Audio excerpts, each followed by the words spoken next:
Երկու Renault Captur ավտոմեքենա եւ 10 միլիոն դրամ։ Vivaro։ Պետական գնումների ոլորտ։ Պետական գնումների ոլորտում 3 հիմնական խնդիր ենք առանձնացրել։ Դրանք ցեղ բնութագրերում արկա սահմանափակումներն են, որոնք շատ հաճախ հանդիպում են։ Դրանց մի մասը մասնագիտական, կարծում եմ, ոչ պրոֆեսիոնալիզմի արդյունքում է տեղի ունենում, ոչ այնքան շատ դիտավորության մրցակցության սահմանափակման, սակայն այստեղ մեր կողմից իրականացված բարույթներում պատասխանատվության ենք ենթարկել մի շարք պետական մարմինների, հորդորելով հետագայում բացառել նման երևույթը։ Մյուսը գնումներում հենց հակամրցակցային համաձայնություններն են։ Երբ որ գնումներում բաժանվում են լոտերը, երբ որ գնումներում պայմանավորվում են գները, սա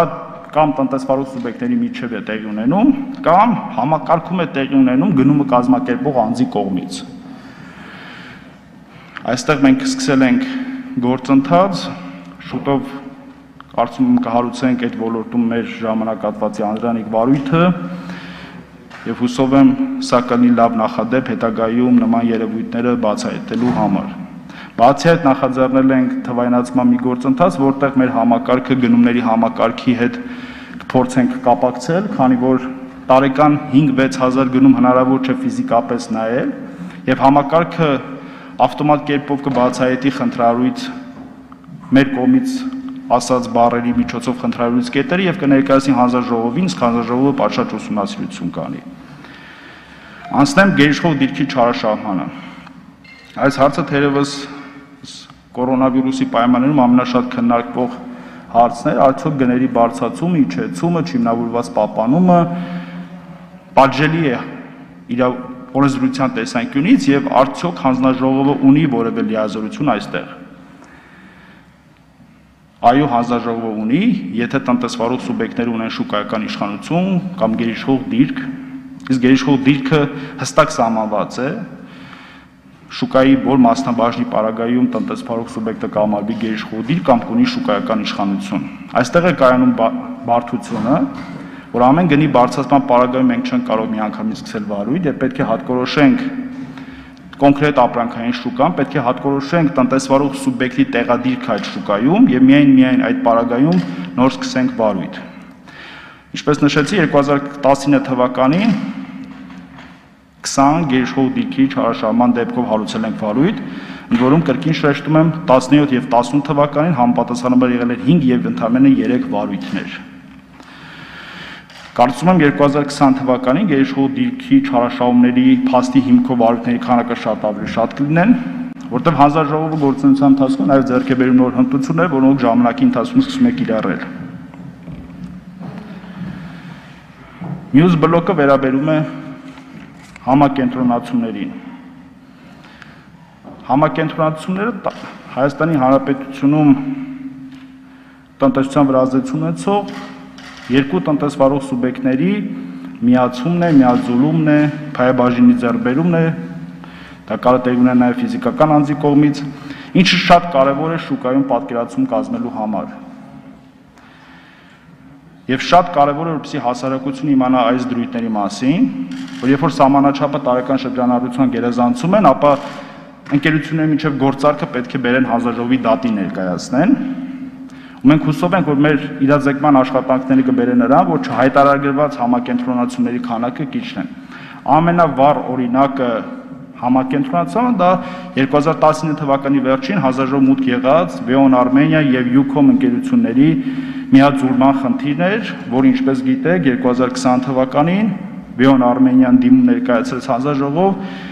հրաժարվեց գործարքի իր կողմից կատարումից եւ հանձնաժողովը դրա հետ կապված վարույթը կարճեց, սակայն մենք լայնածավալ ուսումնասիրություն ենք իրականացրել հեռահաղորդակցության ոլորտում,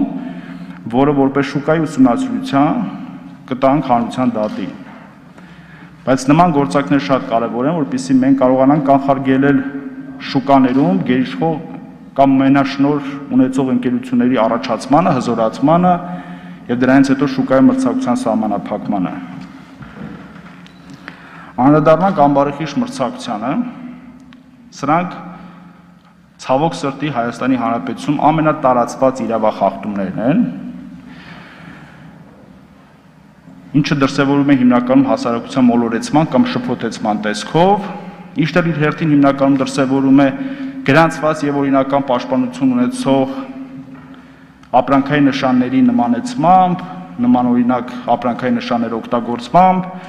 կամ ապրանքի վերաբերյալ տեղեկատվությունը ոչ պատշաճ, ոչ ամբողջական կամ կեղծ ձևով տրամադրման։ Այստեղ մենք անցյալ տարի ունեցել ենք 57 վարույթ, սակայն հանձնաժողովի նոր կազմի գործունեության առաջին սկզբանից ասացինք, որ 2019 թվականին որդեգրելու ենք չվնասելու սկզբունքը։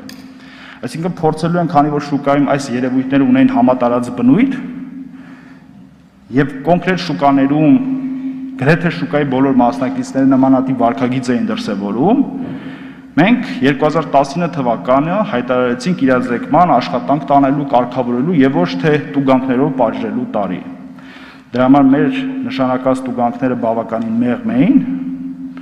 եւ իրազեկման աշխատանքների միջոցով փորձեցինք շուկայի մասնակիցների միջև խաղի կանոններ սահմանել։ 2020 թվականում, երբ որ արդեն մենք կդնենք ամեն ոլորտում իրազեկված ոլորտում մեր կարգավորումները, պատասխանատվության միջոցները լինելու են շատ ավելի շատ մեծ եւ շատ ավելի շատ խիստ։ Ամենավառ օրինակը կաթնամթերքի շուկայում իրականացված ուսումնասիրություններն էին։ Ընդ որում վիճակը մեր գնահատմամբ շատ ավելի լավն էր, մենք ավելի վատ պատկերացումներ ունենք շուկայում տիրող իրավիճակի, հիմնականում կաթնամթերքի մեջ կիրառվող բուսական յուղի, յուղայնության արժանի ապրանքները ոչ ճիշտ ներկայացման, սակայն մի շարք տնտեսվարող սուբյեկտների նկատմամբ պատասխանատվության միջոց կիրառելիս, հիմա մենք լայնածավալ այս տարի ուսումնասիրությունը սկսել ենք շուտով կավարտենք, առաջարկելու ենք փոփոխություն, որպեսզի դարակաշարերում կամ խանութներում ապրանքատեսակները հստակ իրարից տարանջատվեն, կարագը, սպրեդը, մարգարինը իրարից, բուսական յուղով թթվասերը, կենդանական ծագում ունեցող թթվասերից առանձին, որպեսզի հասարակության մոլորեցումը հնարավորինս բացառենք, ինչպես այսօր զարգացած աշխարհում է, եւ իրավախախտում դրսևորած տնտեսվարող սուբյեկտներին խիստ պատասխանատվության կենթարկենք, ընդ որում շուկայում խնդիրը բացահայտելուց երկու ձև ենք, մեկը փաստացի փորձաքննությունների միջոցով ենք բացահայտում, մյուսը փաստաթղթային ուսումնասիրություն ենք անում։ Այսինքն փորձում ենք ինքը պետք է տնտեսվարող սուբյեկտը հիմնավորի փաստաթղթերով, օրինակ իր ձեռք բերած բուսական յուղը ինչ ճանապարհով է դուրս եկե իր մոտից։ Այսինքն եթե կոնկրետ խանութում մենք չկարողացանք բացահայտել, ապա փաստաթղթային կբացահայտենք, այս երկու ապացույցների համադրության արդյունքում շուկայի կարգավորում ենք առաջարկելու։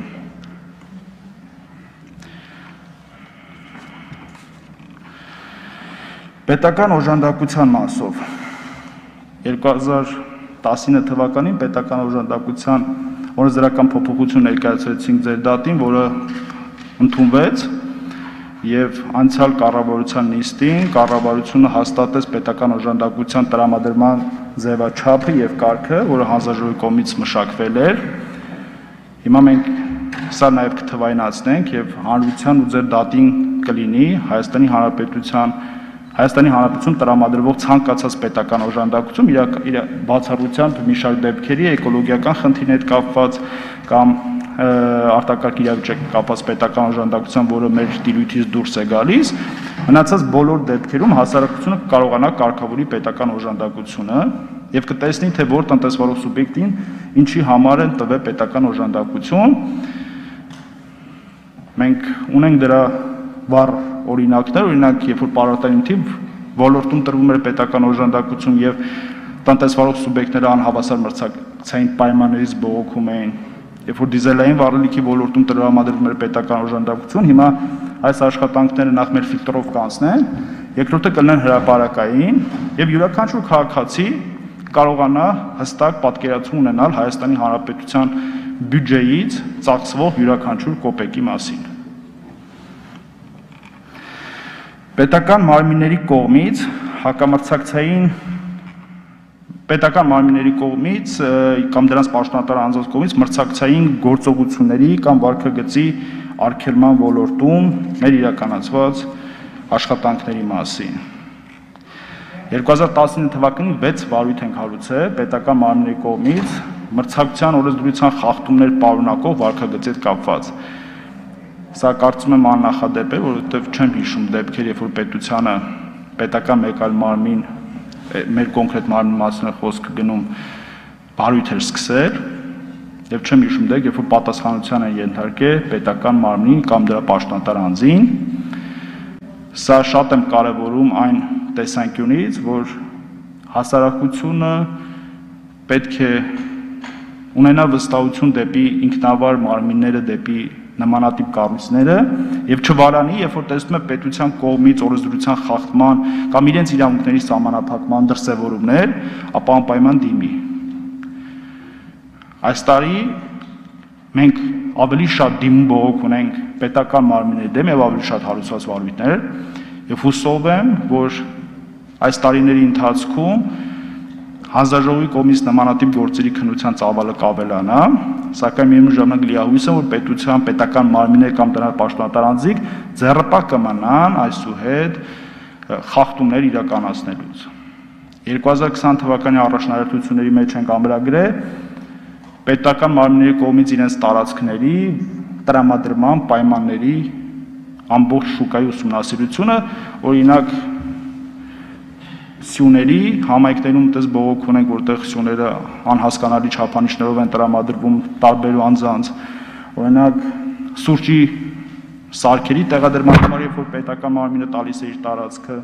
օրինակ պետական տարածքների տրամադրման չափանիշները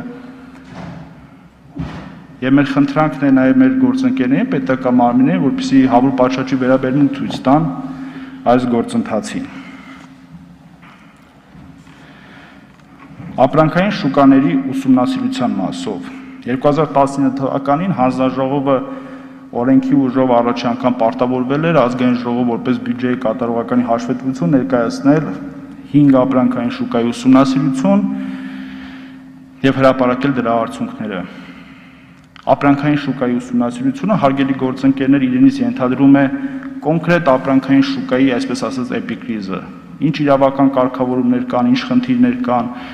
մուտքի ինչ սահմանափակումներ գոյություն ունեն արհեստական, օրենսդրական, տնտեսական, ովքեր են շուկայում խաղացողները, բայց դա չի նշանակում վարույթ կոնկրետ տնտեսվարող սուբյեկտի նկատմամբ։ Այ ապրանքային շուկայի ուսումնասիրության արդյունքում բացահայտած խնդիրների հիման վրա փաստի ուժով կարող ենք հարուցել վարույթ։ Կարակ ապրանքային շուկայում իրականացված ուսումնասիրության հիման վրա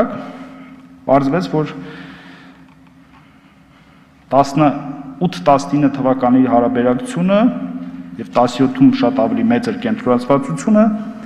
79%-ից իջել է 69%։ Իհարկե սա շատ ուրախալի փաստ չէ, որովհետեւ բարձր կենտրոնացվածություն դեռևս պարունակում է շուկան, սակայն մեկ տարվա արդյունքում 10% շուկայի մասնաբաժնի նվազեցումը առաջին երկու տեղը զբաղեցող տնտեսվարող սուբյեկտների կողմից լավ ցուցանիշ է համարվում։ Գնի հետ կապված, կարծում եմ մրցակցության զարգացման արդյունքում կարագի գինը 18-20 թվականների դինամիկայի արդյունքում 4430-ից 3680 դրամի է, մոտ 17% անկում, որում ուզում եմ պարզաբանեմ այն մեթոդիկան, որով մենք հաշվում ենք, որովհետև վերջերս հրապարակումներ տեսել, երբ մեր թվերը կասկածի տակ են դրվում, մենք վերցնում ենք Հայաստանի Հանրապետությունում ամենալայն սպառում ունեցող կարագի տեսակը, վերցնում ենք ամեն օրվա համատականը այս տարիների ընթացքում, երկու թիվ ենք համատում հարկային կամ փաստաթղթերը եւ փաստացի խանութում կամ սուպերմարկետում վաճառքի գինը, ընդ որում վերցնում ենք նույն հասցեում գործող, նույն տնտեսվարող սուբյեկտների մոտ գնի դինամիկան։ Ինչը հնարավորություն է տալիս պահպանել նույն ճիշտ մարժան, հարկային քաղաքականություն, այսինքն բոլոր ազդեցությունները գնի վրա։ Ընդ որում հանձնաժողովը չի ասում, որ կարագի գների իջեցման համար պետք է շնորհակալություն հայտնել հանձնաժողովին։ Ոչ։ Մենք ասում ենք, որ համաշխարհային տնտեսությունում տեղի ունեցող տնտեսական փոփոխությունների արտացոլումը Հայաստանի Հանրապետության շուկայի վրա դա է մեր գործը։ Երբ որ ապրանքի գինը բարձրանում է, Հայաստանում եւս պետք է բարձրանա, երբ որ իջնում է, Հայաստանում պետք է եւս իջնի։ Այսինքն ճիշտ տնտեսական ազդակների հետևելն է մեր խնդիրը եւ ոչ թե գնի իջեցում կամ բարձրացումը։ Այսինքն կարագի գինի իջել է միջազգային շուկայում տեղի ունեցող փոփոխության արդյունքում եւ մրցակցության արդյունքում, որովհետեւ ձեռքբերման գների մարժաները այնքան չեն տարբերվել ինչքան 18 թվականին, սակայն իրացման գները տարբերվել են զգալիորեն։ Ընդ որում կարագի շուկայում խտրական վերաբերմունք դրսևորելու փաստի հիմքով հարուցվել է բարույթ, որը այս կորոնավիրուսի պատճառով մի քիչ հետաձգվեց, սակայն մոտ ժամանակներս կավարտվի գերիշխող դիրք ունեցող տնտեսվարող սուբյեկտների կողմից իրացման ցանցերում անհավասար պայմաններ առաջարկելու խնդիրն է քննարկվում կոնկրետ տնտեսվարող սուբյեկտների նկատմամբ։ Մյուս ապրանքային շուկան շաքարավազի ապրանքային շուկան էր, որտեղ կենտրոնացվածության աստիճանը շատ ավելի բարձր էր եւ առաջին երկու տեղը զբաղեցրող տնտեսվարող սուբյեկտների մասնաբաժինը 82-ից դարձել էր 79, իսկ իրացման ոլորտում 98-ից 96%։ Սակայն հետաքրքիր է գների դինամիկան։ 335 դրամից շաքարավազը մի պա դարձել էր 179 դրամ, այնուհետև կարգավորվեց մինչև 255 դրամ։ Այստեղ ունենք հարուցած եւս վարույթ հակամրցակցային համաձայնության կամ դեմպինգի հիմքով, որովհետեւ հանձնաժողովի համոզմունքը այն է, որ Հայաստանի Հանրապետությունում դեկտեմբեր, նոյեմբեր, հունվար ամիսներին 179 դրամով կամ 209 դրամով շաքար վաճառելը չի արտահայտում տնտեսությունում առկա իրավիճակը եւ միգուցե միտված է նոր շուկա մուտք գործած տնտեսվարող սուբյեկտներին շուկայից դուրս հանելու կամ շաքարը համարվում է մարկերային ապրանք եւ շաքարի ընտրությամբ սուպերմարկետները կարողանում են ներգրավել ավելի մեծ քանակի հաճախորդներ եւ թեկու շաքարի շուկայում ունենալով փոքր մինուսավոր մարժա կամ զրոյական մարժա մյուս ապրանքների ոլորտում իրացումների ծավալների շնորհիվ կարողանում են ապահովել մեծ շահույթ։ Այնինչ կոնկրետ միայն շաքարի ոլորտում գործունեություն իրականացնող կամ փոքր տնտեսվարող սուբյեկտները իրենց չեն կարող թույլ տալ նման շքեղություն եւ շուկայից դուրս են մղում։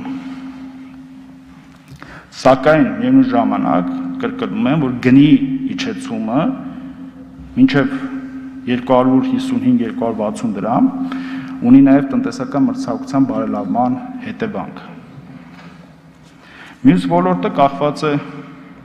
բենզինի հետ։ Բենզինի շուկայում եւս կենտրոնացվածությունը մնում է մեծ։ Հայաստանի Հանրապետություն բենզին ներմուծվում է հիմնականում երկու տնտեսվարող սուբյեկտի կողմից եւ այնուհետեւ բաշխվում է ձեզ հայտնի արդեն Հայաստանի Հանրապետություն գործունեություն իրականացնող տնտեսվարող սուբյեկտների միջև։ Էլի մենք տեսանք, որ բենզինի համաշխարհային գները արտացոլվում են Հայաստանի Հանրապետության տնտեսությունում եւ այլևս չի կարելի փաստել, որ երբ որ համաշխարհային գները իջնում են, Հայաստանի Հանրապետություն գները մնում են կայուն, իսկ բարձրացման դեպքում բարձրանում են։